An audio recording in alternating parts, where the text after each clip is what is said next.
歲，我玩緊專利人嘅機械人，跟住媽媽就揾緊衫，去揾緊結交其他。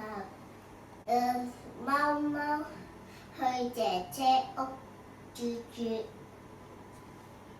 跟住去佢屋企玩騎馬。我哋要去騎馬啦，首先要騎馬，騎得最快，要騎到去嗰邊就唔見消失咗。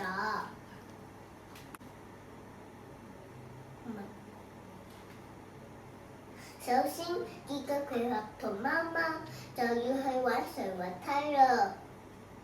跟住貓貓同佢話要放完假，跟住清潔好間屋先可以玩得垂滑梯嘅。跟住佢就要上落去咯。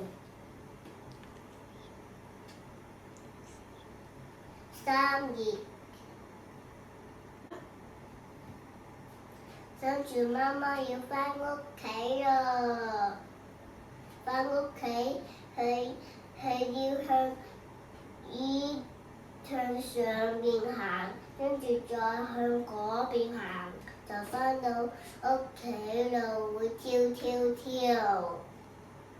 大家好，我而家俾你睇下。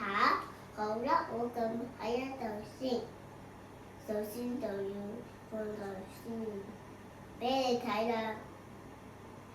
我而家要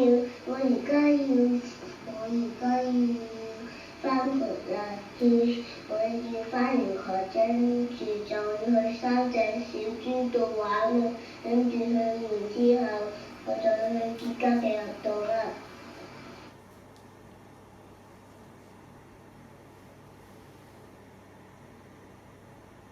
而家我哋要去玩垂滑梯啦！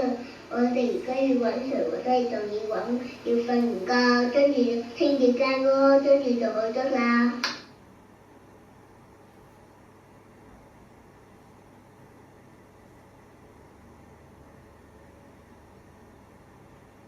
我哋下次再玩過啦，我下次再同媽媽玩過啦，拜拜，大家。